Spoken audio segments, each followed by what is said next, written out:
Hey, what's up, A-Push kids? We're back for our next lecture here in AP US History. Today we're going to be covering topic 6.7, Labor in the Gilded Age.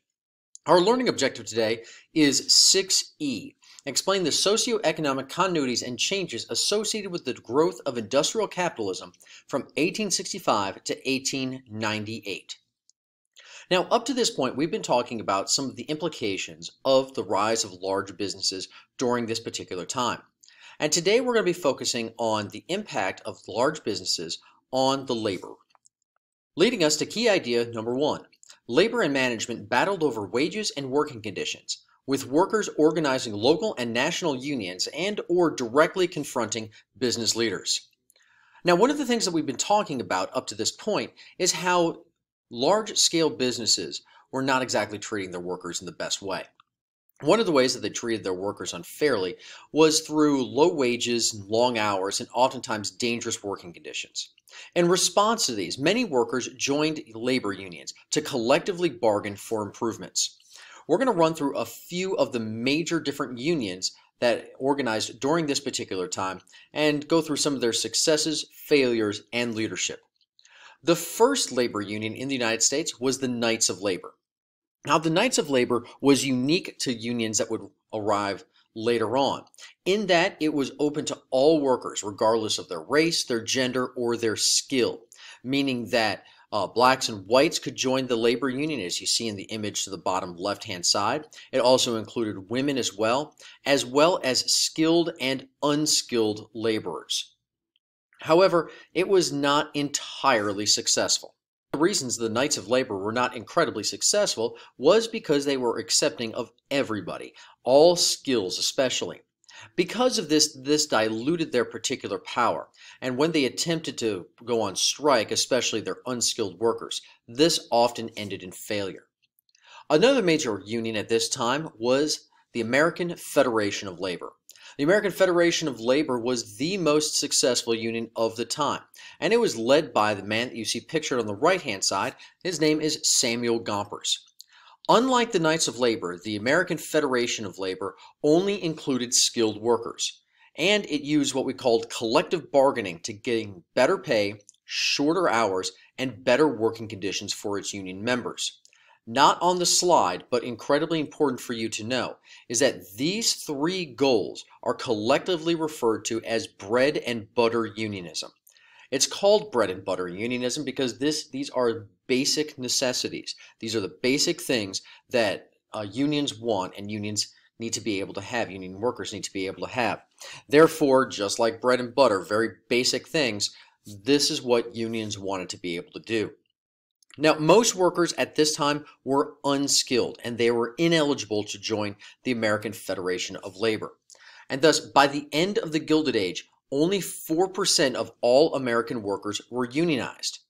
But they were in some very important industries at that time and did become involved in some very important events during this time period. Now, besides collective bargaining, another major tactic of the unions was the strike. Now, strikes were designed to stop production in order to force management to accept union demands. Once again, those union demands were for that bread and butter unionism, those shorter hours, the better pay, and the safer working conditions. Now, business leaders resisted strikes, oftentimes by hiring replacement workers or by hiring private police forces to break up those particular strikes. And during some of these strikes, violence would break out. One of the more infamous early strikes happening in 1886 happened at what we call the Chicago Haymarket Strike. Unionists that were members of the American Knights of Labor joined together to demand an 8-hour workday. And remember, the typical workday was somewhere between 10 to 12 hours long. Violence broke out when a pipe bomb was thrown into a nearby crowd of police, killing several of them. And public opinion soon turned against unions, especially against the Knights of Labor, and they viewed them as both violent and as un-American. Not on this slide, but important for you to know, is that it is the Haymarket Strike that leads to the eventual downfall of the Knights of Labor. Another major early strike happened at the Homestead Strike in 1892. This is one of Carnegie's main steel plants. and federal troops were called in to reopen the factory with replacement workers. Another major strike at this time period happened in Illinois at what we call the Pullman Palace Car Company. Now, when the strike took place in 1892, the country had just turned onto an economic downturn. And the Pullman Palace Car Company, which had hired many union workers and many skilled workers, cut wages by 50%, and rather than reducing hours or firing workers. The unionists there went on strike, demanding better pay and better working conditions. Once again, like in the Homestead strike, President Cleveland sent the army in to end the strike, and strikers in 27 states resisted, and dozens died. Therefore, it's important for you to understand a few things about the rise of industrial unionism at this time. Although most workers were not unionized, a few major unions did form, including the Knights of Labor and the American Federation of Labor led by Samuel Gompers. They were organized around two basic tactics, that is, collective bargaining and the strike, and they attempted to gain what we call bread and butter unionism through better pay, shorter hours, and better working conditions. When the collective bargaining didn't work out, major strikes like the Homestead strike, as well as the Haymarket Affair and the Pullman strike, all were major events during this time period. Now, it wasn't just adults, though, that were working during this particular era, leading us to key idea number 2.